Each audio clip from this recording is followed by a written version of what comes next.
Bienvenue encore à Arsène Lupin, Gentleman Cambrioleur par Maurice Leblanc. Aujourd'hui, nous allons lire chapitre 3, L'évasion d'Arsène Lupin.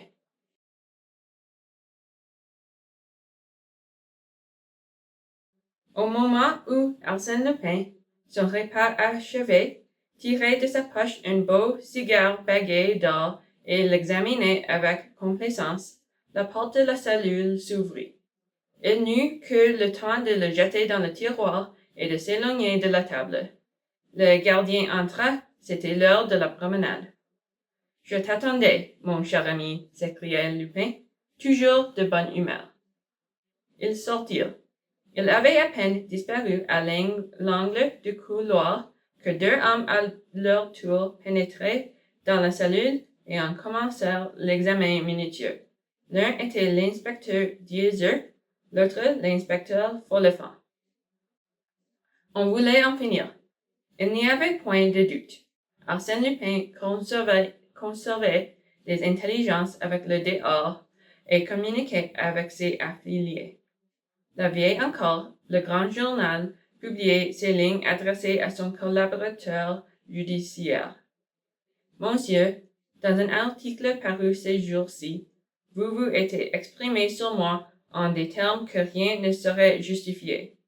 Quelques jours avant l'ouverture de mon procès, j'irai vous en demander compte. Salutations distinguées, Arsène Lupin. L'écriture était bien d'Arsène Lupin. Donc, il envoyait des lettres. Donc, il en recevait. Donc, il était certain qu'il préparait cette évasion annoncée par lui d'une façon si arrogante. La situation devenait intolérable. D'accord avec le juge d'instruction, le chef de la sûreté, M. Dudouis, se rendit lui-même à la santé pour exposer au directeur de la prison des mesures qu'il convenait de prendre. Et, dès son arrivée, il envoya deux hommes dans la cellule de détenus. Ils levèrent chacun des dalles, démontrèrent le lit, firent tout ce qu'il est habituel de faire en pareil cas, et finalement ne découvrirent rien. Ils allaient renoncer à leur investigation lorsque le gardien accourut en toute hâte et leur dit « Le tiroir. Regardez le tiroir de la table. » Quand je suis entré, il m'a semblé qu'il le repoussait. Ils regardèrent, et Dieuzy s'écria « Pour Dieu, cette fois nous le tenons, le client. » Follefant l'arrêta. « Ôte là, mon petit, le chef ferait l'inventaire. Pourtant, ce cigare de luxe, laisse-le avant et prévenons le chef. » 2 minutes après, M. Dudouis explora le tiroir. Il y trouvait d'abord une liasse d'articles de journaux découpés par l'Argus de la presse et qui concernaient Arsène Lupin, puis une blague à tabac, une pipe, du papier dit pelure d'oignon et enfin 2 livres. Il en regarda le titre. C'était Le culte des héros de Carlyle, édition anglaise, et un Elzévir charmant à relire du temps, le manuel d'Épictète, traduction allemande publiée à Leyde en 1634. Les ayant feuilletés, il constata que toutes les pages étaient balafrées, soulignées, annotées. Était cela signe conventionnel ou bien de ces marques qui montrent la ferveur que l'on a pour un livre? Nous ferons cela en détail, dit M. Dudouis. Il explora la blague à tabac, la pipe, puis saisissant le fameux cigare bagué d'or. « Fichtre, il se met bien, notre ami, s'écria-t-il, un Henri Clay. » D'un geste machinal de fumeur, il le porta près de son oreille et le fit craquer. Et aussitôt une exclamation lui échappa. Le cigare avait molli sur la pression de ses doigts. Il l'examina avec plus d'attention et ne tarda pas à distinguer quelque chose de blanc entre les feuilles de tabac. Et délicatement, à l'aide d'une épingle, il attirait un rouleau de papier très fin, à la peint grosse comme un cure-dent. C'était un billet. Il le déroula et lut ces mots d'une menue écriture de femme. Le panier a pris la place de l'autre. 8 sur 10 sont préparés. En appuyant du pied extérieur, la plaque se soulève de haut en bas. De 12 à 16 tous les jours, HP atteindra. Mais où? Réponse immédiate. Soyez tranquille, votre ami veille sur vous. Monsieur Déduit réfléchit un instant et dit, c'est suffisamment clair. Le panier, les 8 cas, de 12 à 16, c'est-à-dire de midi à 4 heures. Mais ce HP qui attendra? HP, en l'occurrence, doit signifier l'automobile, HP, horsepower. N'est-ce pas ainsi qu'un langage sportif on désigne la force d'un moteur? Un 24 HP, c'est une automobile de 24 chevaux. Il se leva et demanda, le détenu finissait de déjeuner? Oui. Et comme il n'y a pas encore lu ce message, ainsi que le prouve l'état du cigare, il est probable qu'il venait de le recevoir. Comment? Dans ses aliments, au milieu de son pain ou d'une pomme de terre, que sais-je? Impossible. On ne l'a autorisé à faire venir sa nourriture que pour le prendre au piège et nous n'avons rien trouvé. Nous cherchons ce soir la réponse de Lupin. Pour le moment, retenez-le hors de sa cellule. Je vais porter ceci à monsieur le juge d'instruction. S'il est de mon avis, nous ferons immédiatement photographier le lettre et dans une heure, vous pourrez remettre dans le tiroir, outre ces objets, un cigare identique contenant le message original lui-même. Il faut que le détenu ne doute de rien. Ce n'est pas sans une certaine curiosité que M. Déduit s'en retourna le soir au greffe de la santé en compagnie de l'inspecteur Dieuzy. Dans un coin, sur le poêle, 3 assiettes s'étalaient. Il a mangé? Oui, répondit le directeur. Dieuzy, veuillez couper en morceaux très minces ces quelques brins de macaroni et ouvrir cette boulette de pain. Rien? Non, chef. Monsieur Déduit examinait les assiettes, fourchettes, la cuiller, enfin le couteau, un couteau réglementaire à lame ronde. Il en fit tourner le manche à gauche, puis à droite. À droite, le manche céda et se dévissa. Le couteau était creux et servait d'étui à une feuille de papier. Fit-il, ce n'était pas bien malin pour un homme comme Arsène, mais ne perdons pas de temps. Vous, Dieuzy, allez donc faire une enquête dans ce restaurant. Puis il lit. Je m'en remets à tout. HP suivra de loin, chaque jour. J'irai au devant. À bientôt, cher et admirable ami. Enfin, s'écria M. Déduit, en se frottant les mains, je crois que l'affaire est en bonne voie. Un petit coup de pouce de notre part et l'évasion réussit. Assez du moins pour nous permettre de pincer les complices.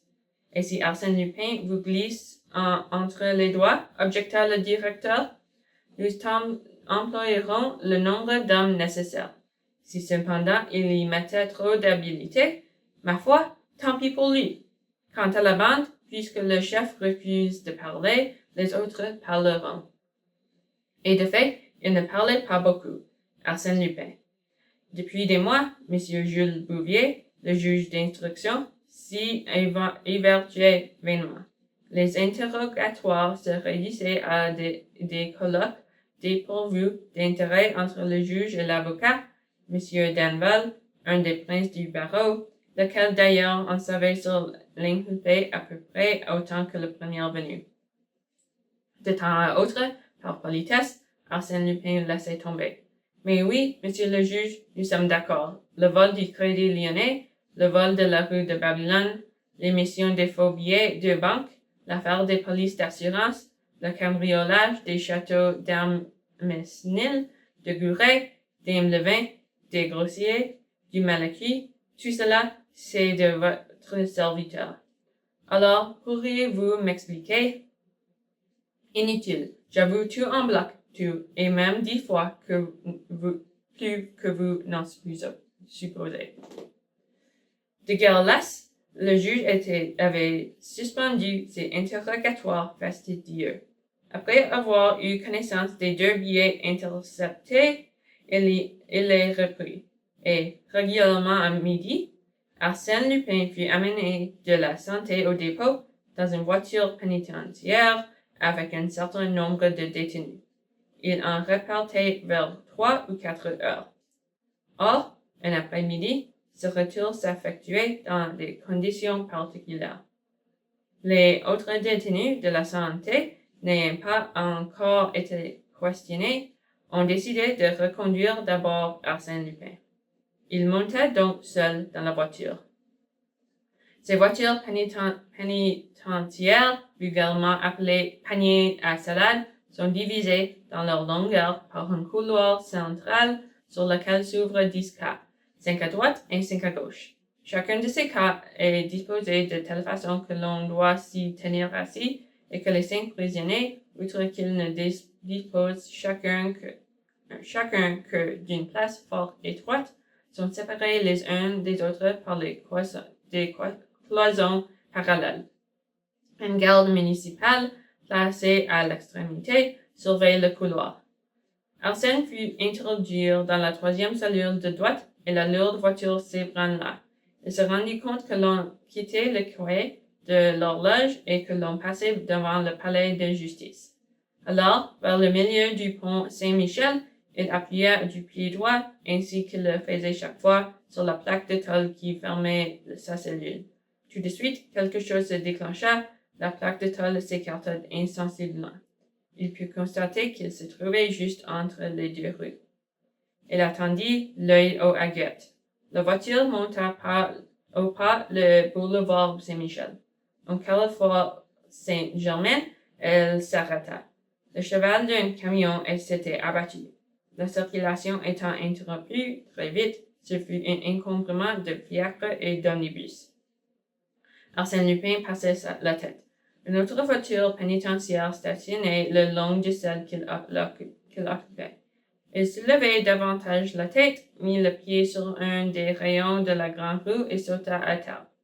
Un cocher le vit, s'éclata de rire, puis voulut appeler. Mais sa voix se perdit dans le fracas des véhicules écoulés de nouveau. D'ailleurs, Arsène Lupin était loin déjà.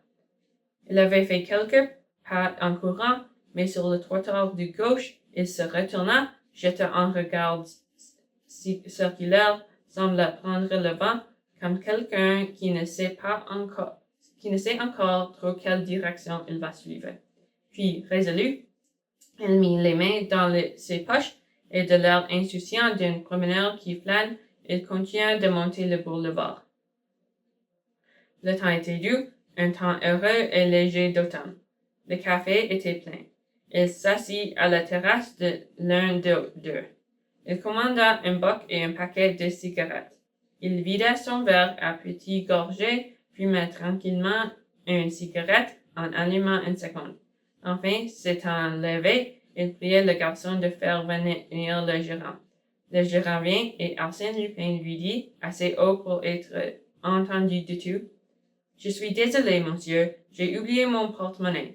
Peut-être mon nom vous est-il assez connu pour que vous me consentiez un crédit de quelques jours. Arsène Lupin. » Le gérant le regarda, croyant à une plaisanterie, mais Arsène répéta: « Lupin, détenu à la santé, actuellement en état d'évasion. J'ose croire que ce nom vous inspire toute confiance. » Et il s'éloigna au milieu de rire sans que l'autre songeait à réclamer. Il traversa la rue Soufflot-en-Bias et puis la rue Saint-Jacques. Il la suivit pesamment, s'arrêtant aux vitrines et fumant des cigarettes. Boulevard de Port-Royal, il s'orienta, se résigna et marcha droit vers la rue de la Santé. Les hauts murs moroses de la prison se dressent bientôt. Les ayant longués, il arrivait près du garde municipal qui montait la faction et retirant son chapeau. « C'était bien ici la prison de la Santé? »« Oui. Je désirais regagner ma cellule. La voiture m'a laissé en route et je ne voudrais pas abuser. » Le garçon grogna. « Dis donc, l'homme, passez votre chemin et plus vite que ça. »« Pardon. C'était que mon chemin passe par cette porte. Et si vous empêchez Arsène Lupin de la franchir, cela pourrait vous coûter gros, mon ami. Arsène Lupin, qu'est-ce que vous me chantez là? Je regrette de n'avoir pas ma carte, dit Arsène, avec temps de fouiller ses poches. Le garde le toisait des pieds à la tête, abasourdi. Puis, sans un mot, comme lui, il tira une sonnette. Le portefeuille s'entrebâilla. Quelques minutes après, le directeur accourut jusqu'au greffe, gesticulant en feignant une colère violente. Arsène sourit. Allons, monsieur le directeur, ne jouez pas au plus fin avec moi. Comment? On a la précaution de me ramener seul dans la voiture, on prépare un bon petit encombrement, et l'on s'imagine que je vais prendre mes jambes à mon cou pour rejoindre mes amis. En biais. Et les 20 agents de la sécurité qui nous escortaient à pied, en fiacre et à bicyclette? Non, ce qu'il m'aurait arrangé. Je n'en serais pas sorti vivant. Dites donc, monsieur le directeur, c'était peut-être là-dessus que l'on comptait? Il haussa les épaules et ajouta, je vous en prie, monsieur le directeur, ce que l'on ne s'occupe pas de moi. Le jour où je voudrais m'échapper, je n'aurai besoin de personne. Le surlendemain, l'écho du France, qui, décidément, devenait le moniteur officiel des exploits d'Arsène Lupin, on disait qu'il en était un des principaux commanditaires. L'écho de France publiait les détails les plus complets sur cette tentative d'évasion. Le texte même des billets échangés entre le détenu et sa mystérieuse amie, les moyens employés pour cette correspondance, la complicité de la police, la promenade du boulevard Saint-Michel, l'incident du café Soufflot, tout était dévoilé. On savait que les recherches de l'inspecteur Dieuzy auprès des garçons de restaurant n'auraient donné aucun résultat. Et l'on apprenait, en outre, cette chose stupéfiante qui montrait l'infinie vérité des ressources dont cet homme disposait. La voiture pénitentiaire dans laquelle on l'avait transporté était une voiture entièrement truquée que sa bande avait substituée à l'une des 6 voitures habituelles qui composent les services de prison. L'évasion prochaine d'Arsène Lupin ne fit plus de doute pour personne. Lui-même, d'ailleurs, l'annonçant en termes catégoriques, comme le prouva sa réponse à M. Bouvier au lendemain de l'incident. Le juge rayant son échec, il le regardait et lui dit froidement, « Écoutez bien ceci, monsieur, et croyez-moi sur parole. Cette tentative d'évasion faisait partie de mon plan d'évasion. » « Je ne comprends, ricana le juge. Il est inutile que vous compreniez. » Et comme le juge, au cours de cet interrogatoire qui parut tout au long dans la colonne de l'Écho de France, comme le juge revenait à son instruction, il s'écriait d'un air de lassitude, « Mon Dieu, à quoi bon? Toutes ces questions n'ont aucune importance. » « Comment aucune importance? » « Mais non, puisque je n'assisterai pas à mon procès. » « Vous n'assisterez pas. » « Non, c'est une idée fixe, une décision irrévocable. Rien de me ferait transfigurer. Une telle assurance, les indiscrétions inexplicables qui se commettaient chaque jour agissaient et désconcertaient la justice. Il y avait des secrets que d'Arsène Lupin était seul à connaître et dont la divulgation, par conséquent, ne pouvait provenir que de lui. Mais dans quel but les dévoilait-il? Et comment? On changeait Arsène Lupin de cellule. Un soir, il descendit à l'étage inférieur. De son côté, le juge boucla son instruction et renvoya l'affaire à la chambre des mises en accusation. Ce fut le silence. Il dura 2 mois. Arsène Lupin passait attendu sur son lit, le visage presque toujours tourné contre le mur. Ce changement de cellule semblait l'avoir abattu. Il refusa de recevoir son avocat. À peine échangeait-il quelques mots avec ses gardiens. Dans la quinzaine qui précédait son procès, il parut se ranimer. Il se plaignait du manque de l'air.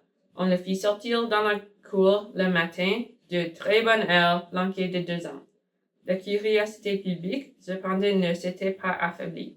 Chaque jour, on avait entendu la nouvelle de son invention. On la souhaitait presque, tellement le personnage plaisait à la foule avec sa verve, sa gaieté, sa diversité, son génie d'invention et le mystère de sa vie. Arsène Lupin devait s'évader. C'était inévitable, fatal. On s'étonnait même que cela tardât si longtemps. Tous les matins, le préfet de police demandait à son secrétaire. « Ah, eh bien, il n'est pas encore parti? »« Non, monsieur le préfet.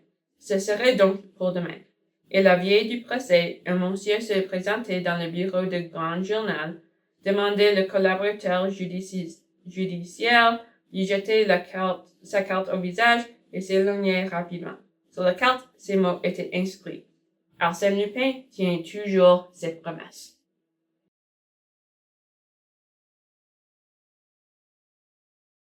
C'est dans ces conditions que les débats s'ouvrirent. L'affluence y fut énorme.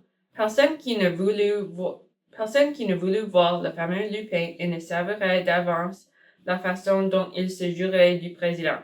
Avocats et magistrats, chroniqueurs et mondains, artistes et femmes du monde, le tout Paris se pressa sur les bancs de l'audience.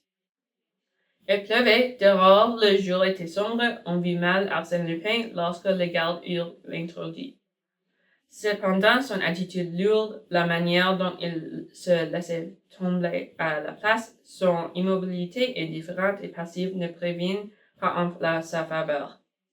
Plusieurs fois, son avocat, un des secrétaires de M. Danval, celui-ci ayant jugé indique de lui le rôle auquel il était réduit, plusieurs fois son avocat lui adressait la parole.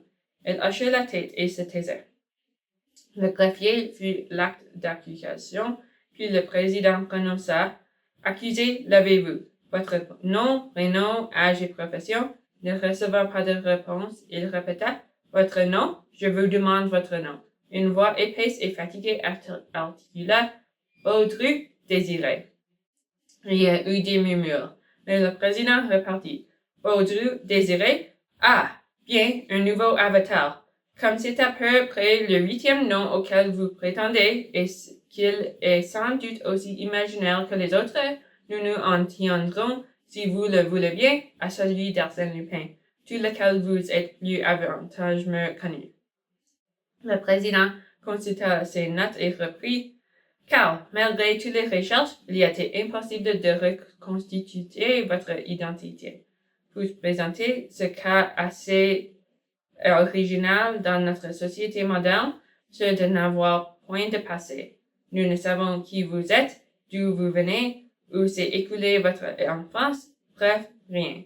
Vous le laissez tout d'un coup, il y a 3 ans, on ne sait au juste de quel milieu, pour vous révéler tout d'un coup Arsène Lupin, c'est-à-dire un composé bizarre d'intelligence et de perversion, d'immortalité et de générosité. Les données que nous avons sur vous avant cette époque sont plutôt des suppositions.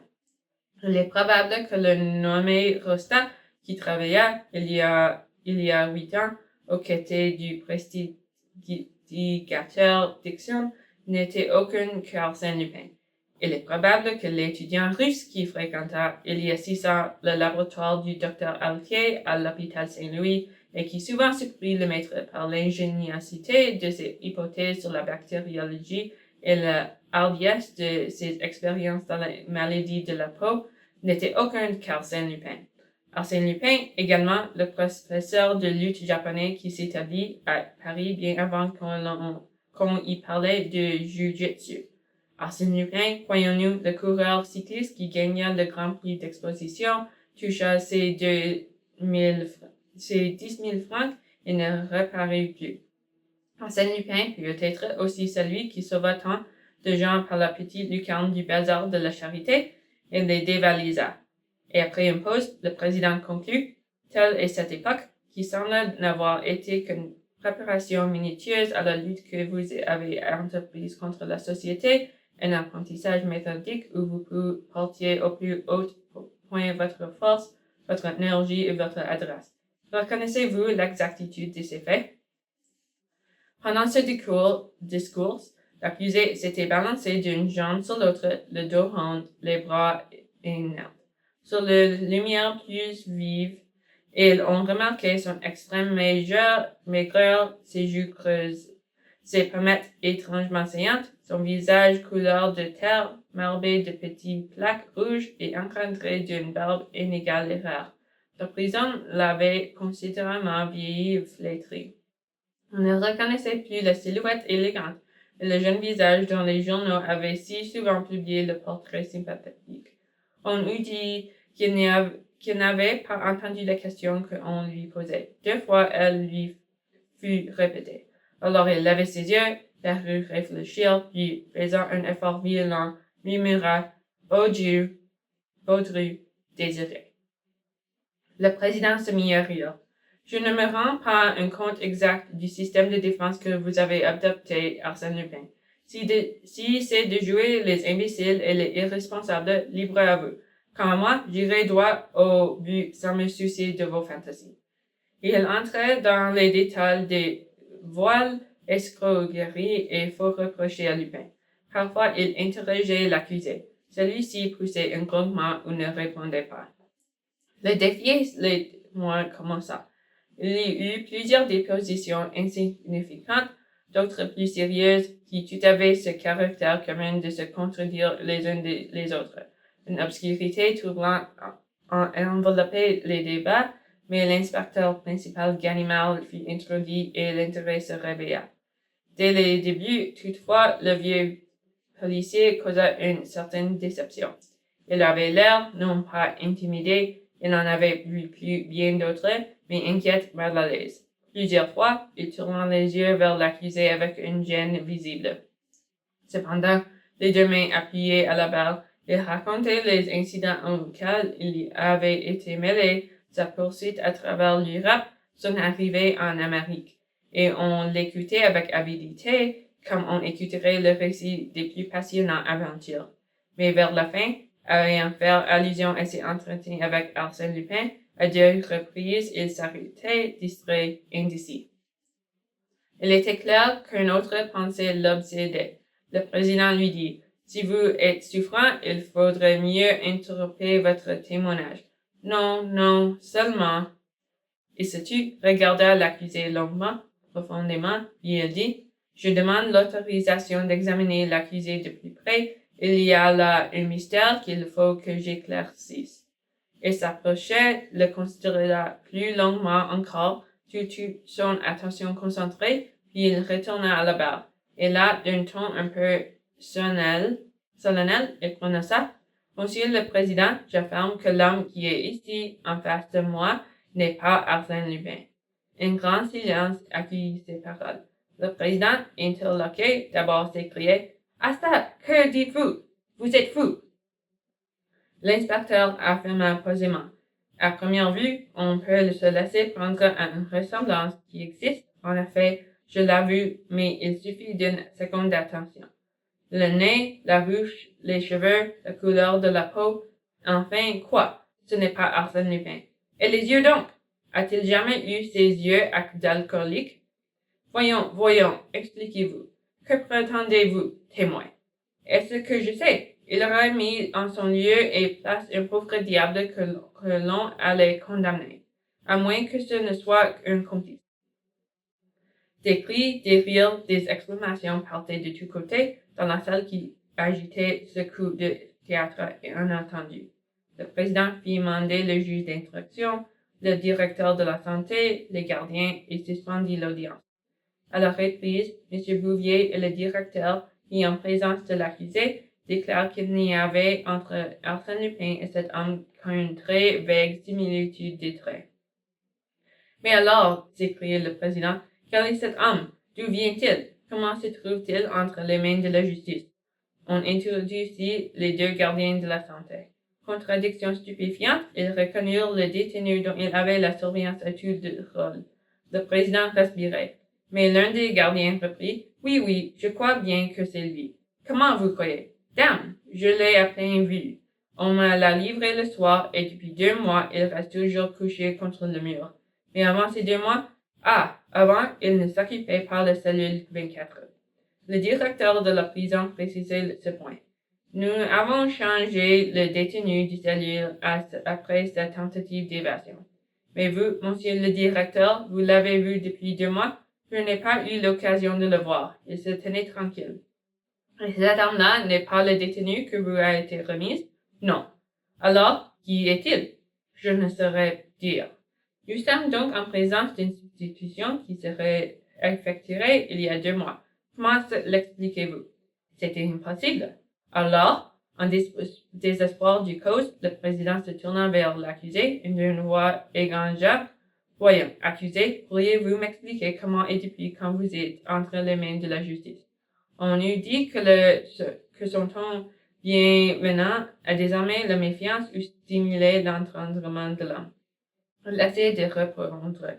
En vain, habilement et doucement interrogé, il réussit à rassembler quelques phrases d'où il résortait ceci.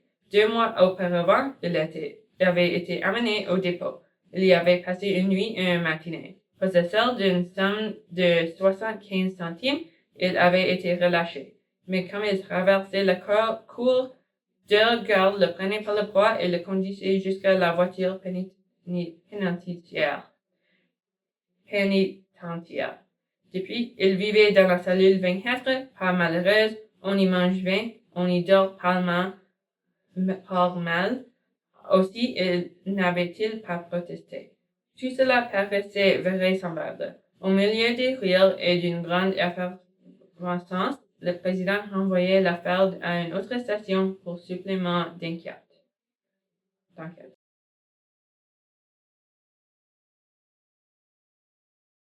L'enquête, tout de suite, établit ce fait consigné sur le registre des groupes. 8 semaines auparavant, un nommé Baudru Désiré avait couché au dépôt. Libéré le lendemain, il quittait le dépôt à 2 heures de l'après-midi. Or, ce jour-là, à 2 heures, interrogé pour la dernière fois, Arsène Lupin sortait de l'instruction et repartait en voiture pénitentiaire. Les gardiens avaient-ils commis une erreur?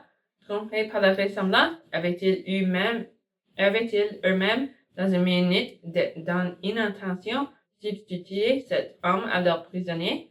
Il eût fallu vraiment qu'ils en missent une complaisance que leur état de service ne permettait pas de supposer. La substitution était-elle combinée d'avance? Outre que la disposition des lieux rendait la chose presque irréalisable, il eût été nécessaire en ce cas que Baudry fût un complice et ce qu'il se fût fait arrêter dans le but précis de prendre la place d'Arsène Lupin. Et alors, par quel miracle un tel plan, uniquement fondé sur une série de chances invraisemblables, de rencontres fortuites et d'erreurs fabuleuses, avait-il pu réussir? On fit passer Désiré Baudu au service anthropométrique. Il n'y avait pas de fiche correspondant à son signalement. Du reste, on retrouva aisément ses traces. À Courbevoie, à Asnières, à Levallois, il était connu. Il vivait d'aumône et couché dans une de ces cachutes de chiffonniers qui s'entassent près de la barrière des temps. Depuis un an, cependant, il avait disparu. Avait-il été embauché par Arsène Lupin? Rien n'autorisait à le croire. Et quand cela eut été, on n'en eut pas eu davantage sur la fuite du prisonnier. Le prodige demeurait le même. Les 20 hypothèses qui tentaient de l'expliquer, aucune n'était satisfaisante. L'évasion seule ne faisait pas de doute, et une évasion incompréhensible et pressionnante où le public, de même que la justice, sentait l'effort d'une longue préparation, un ensemble d'actes merveilleusement enchevêtrés les uns dans les autres et dont le dénouement justifiait l'orgueilleuse prédiction d'Arsène Lupin. Je n'assisterai pas à mon procès. Au bout d'un mois de recherches minutieuses, l'énigme se présentait avec le même caractère indéchiffrable. On ne pouvait cependant pas garder indéfiniment ce pauvre diable de Baudru. Son procès eût été ridicule. Quelle charge avait-on contre lui? Sa mise en liberté fut signée par le juge d'instruction. Mais le chef de la sûreté résolut d'établir autour de lui une surveillance active. L'idée provenait de Ganimard. À son point de vue, il n'y avait ni complicité ni hasard. Baudru était un instrument dont Arsène Lupin avait joué avec son extraordinaire habileté. Baudru libre, par lui on remonterait jusqu'à Arsène Lupin ou du moins jusqu'à quelqu'un de sa bande. On adjoignit à Ganimard ses 2 inspecteurs Follefant et Dieuzy, et un matin de janvier, par un temps brumeux, les portes de la prison s'ouvrirent devant Baudru Désiré.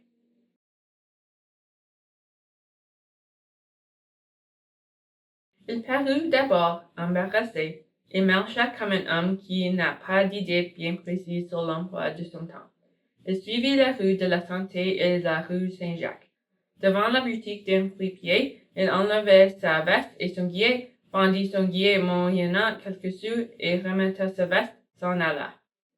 Il traversa la Seine. Au Châtelet, un omnibus le dépassait. Il voulut y monter. Il n'y avait pas de place. Le contrôleur lui conseillant de prendre un numéro, il entra dans la salle d'attente. À ce moment, Ganimard appelait ses deux hommes près de lui et sans quitter du rue le bureau, leur dit en hâte, « Arrêtez une voiture! Non, deux, c'est plus prudent. J'irai avec l'un de vous et nous le suivrons. » Les hommes obéirent. Barrou cependant ne paraissait pas. Ganimard s'avança, il n'y avait personne dans la salle. Idiote que je suis, murmura-t-il, j'oubliais la seconde issue. Le bureau communique, en effet, par un couloir intérieur avec celui de la rue Saint-Martin. Ganimard se lança. Elle arrivait juste à temps pour apercevoir au-dessus sur l'impériale du bâtiment jardin des plantes qui tournait au coin de la rue de Rivoli. Elle courut et rattrapa l'omnibus, mais il avait perdu ses deux agents. Elle était seule à continuer la poursuite. Dans sa fureur, il fut sur le point de le prendre au collet sans plus de formalité. N'était pas avec préméditation, par une ruse ingénieuse que ce soi-disant imbécile avait séparé de ses auxiliaires. Il regardait Baudru. Il somnolait sur la banquette et sa tête ballottait de droite et de gauche. La bouche un peu entr'ouverte, son visage avait une incroyable expression de bêtise. Non, ce n'était pas là un adversaire capable de rouler le vieux Ganimard. Le hasard l'avait servi, voilà tout. Au carrefour des Galeries Lafayette, l'homme sauta de l'omnibus dans le tramway de la Muette. On suivit le boulevard Haussmann, l'avenue Victor Hugo. Baudru ne descendit que devant la station de la Muette, et d'un pas nonchalant, il s'avançait dans le bois de Boulogne. Il passait d'une allée à l'autre, revenait sur ses pas, s'éloignait. Que cherchait-il? Avait-il un but? Après une heure de ce manège, il semblait harassé de fatigue.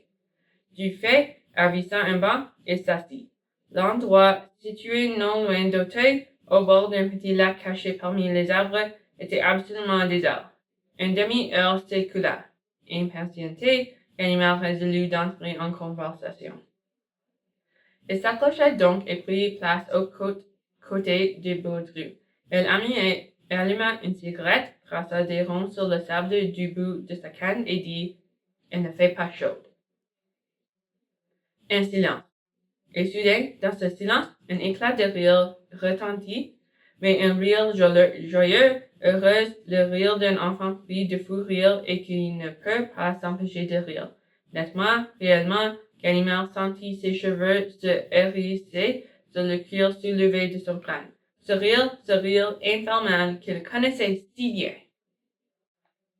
D'un geste brusque, il saisit l'homme par le parement de sa veste et le regardait profondément, violemment, pire encore qu'il ne l'avait regardé aux assises, et en vérité, ce ne fut plus l'homme qu'il vit. C'était l'homme, mais c'était en même temps l'autre, le vrai. Aidé par une volonté complice, il retrouvait la vie ardente des yeux, il complétait le masque amaigri, il apercevait la chair réelle sur l'épiderme abîmé, la boule réelle à travers le rictus qui la déformait. Et c'était les yeux de l'autre, la bouche de l'autre, c'était surtout son expression aiguë, vivante, moqueuse, spirituelle, si claire et si jeune. Arsène Lupin, balbutia-t-il. Et subitement, pris de rage, lui serrant la gorge, il tenta de le renverser.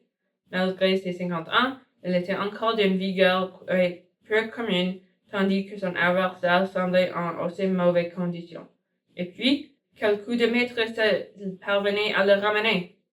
La lutte fut courte. Arsène Lupin se défendit à peine, et aussi promptement qu'il avait attaqué, Ganimard lâcha prise. Son bras droit pendait, inerte, engourdi. Si l'on vous appartenait le jiu-jitsu au coin des orfèvres, déclarait Lupin, Tu saurais que ce coup s'appelle Udi Shiji en japonais. Il ajoutait froidement. Une seconde de plus, je te cassais le bras et tu n'aurais eu que ce que tu mérites. Comment, toi, un vieil ami que j'estime, devant que je dévoile spontanément mon incognito, j'abuse de ma confiance. C'est mal. Eh bien, quoi, qu'as-tu? Ganimard se taisait. Cette évasion dont il se jugeait responsable n'était-ce pas lui qui, par sa déposition sensationnelle, avait induit la justice en erreur? Cette évasion lui semblait la honte de sa carrière. Une langue roula vers la moustache grise. Mon Dieu, Ganimard, je ne te fais pas de bile. Si tu n'avais pas parlé, je me serais arrangé pour qu'un autre parlât. Voyons, pouvais-je admettre que l'on condamnait Baudru Désiré? Alors, murmurait Ganimard, c'était toi qui étais là-bas? C'était toi qui es ici? Moi, toujours moi, uniquement moi. Est-ce possible? Oh, point n'est besoin d'être sorcière. Il suffit, comme l'a dit ce brave président, de se préparer pendant une dizaine d'années pour être prêt à toutes les éventualités.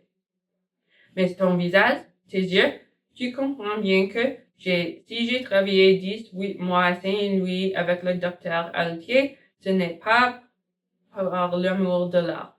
J'ai pensé que celui qui aurait un jour d'honneur de s'appeler Arsène Lupin devrait se soustraire aux lois ordinaires de l'apparence et de l'identité. L'apparence, mais on l'a modifiée à son gré. Telle injection hypodermique de paraffine vous souffle la peau jusqu'à l'endroit choisi. L'acide pyrogalique vous transforme en mohican. Le sucre de la grande chélidan vous onde de deltes et de tumeurs du plus heureux effet.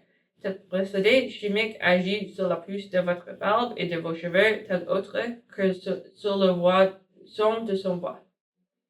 Joint à cela 2 mois de diète dans la cellule numéro 24, les exercices 1000 fois répétés pour ouvrir ma bouche selon ce rectus, pour porter ma tête selon cette inclination et mon dos selon cette courbe.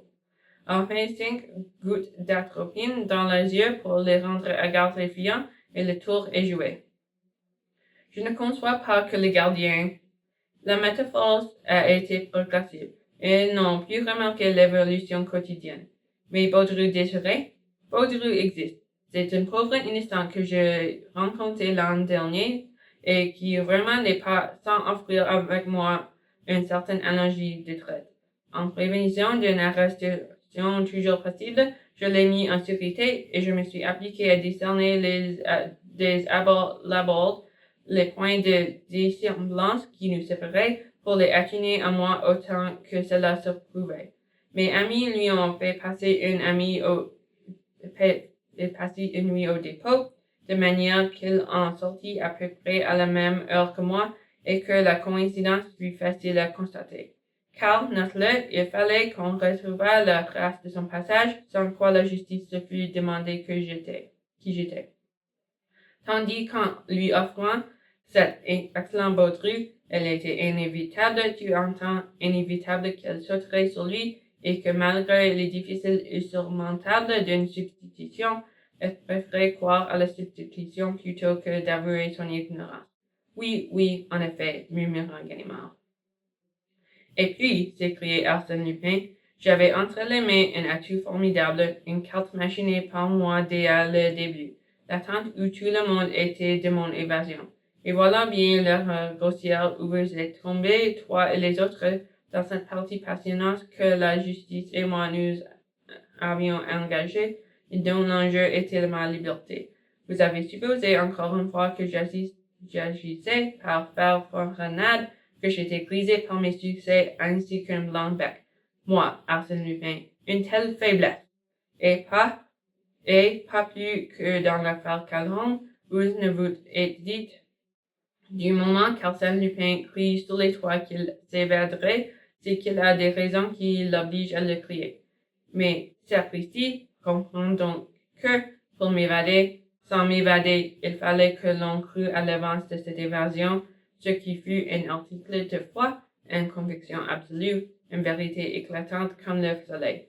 Et ce fut cela, par ma volonté. Arsène Lupin s'évaderait, Arsène Lupin n'assisterait pas à son procès. Et quand tu t'es levé pour dire « Cet homme n'est pas Arsène Lupin », il eût été surnaturel que tout le monde ne crût pas immédiatement que je n'étais pas Arsène Lupin. Qu'une seule personne doutait, qu'une seule émit cette simple restriction, et si c'était Arsène Lupin, à la minute même que j'étais perdu. Il suffisait de se pencher vers moi, non pas avec l'idée que je n'étais pas Arsène Lupin, comme tu l'as fait, toi et les autres, mais avec l'idée que je pouvais être Arsène Lupin, et malgré tous mes précautions, on me reconnaissait. Mais j'étais tranquille. Logiquement, physiologiquement, personne ne pouvait avoir cette simple petite idée. Il saisit tout à coup la main de Ganimard. Voyons, Ganimard, avoue que 8 jours après notre entrée dans la prison de la santé, tu m'as entendu à 4 heures chez toi comme je t'en avais pris. Et la voiture pénitentiaire, dit Ganimard, évitant de répondre, tu bluffes. Ce sont mes amis qui ont rastifolé et substitué cette ancienne voiture hors de l'usage et qui voulaient tenter le coup. Mais je le savais impraticable sans un concours de circonstances exceptionnelles.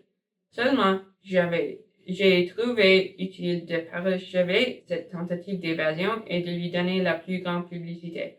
Une première évasion auditionnement combinée donnait à la seconde la valeur d'une évasion réalisée d'avance. En sorte que la cigare, creusée par moi ainsi que le couteau, et les billets, écrits par moi, et la mystérieuse correspondance, elle et moi, nous ne faisons qu'une. J'ai toutes les écritures à volonté. Ganimard réfléchit un instant et objectait.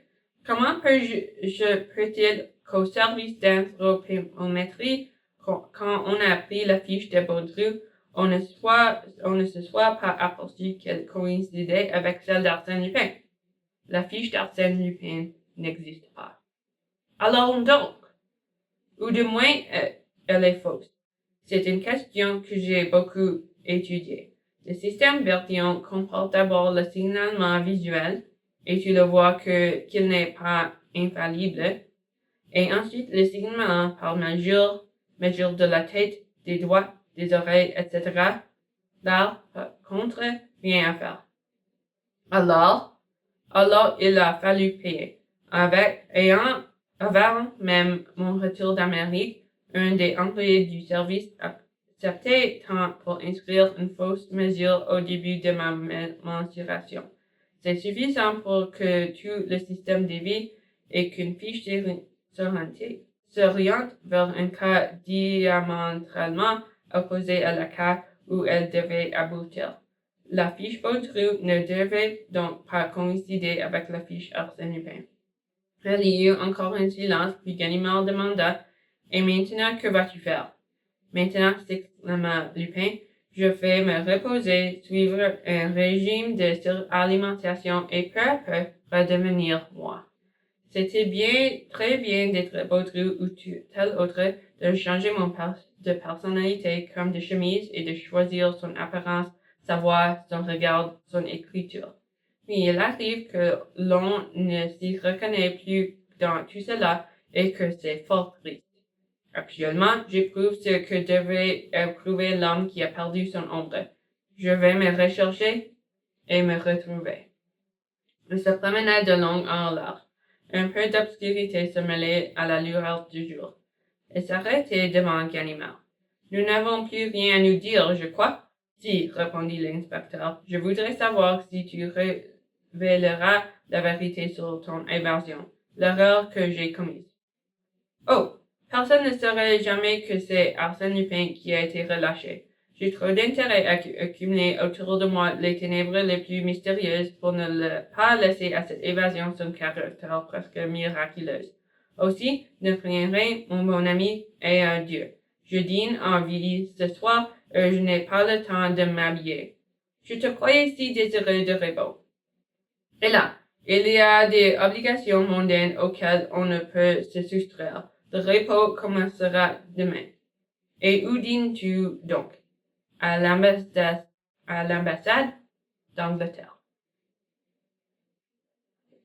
Donc, merci beaucoup d'écouter l'histoire aujourd'hui. Restez à l'écoute pour le chapitre 4, le mystérieux voyageur. Merci beaucoup. Au revoir, une bonne journée.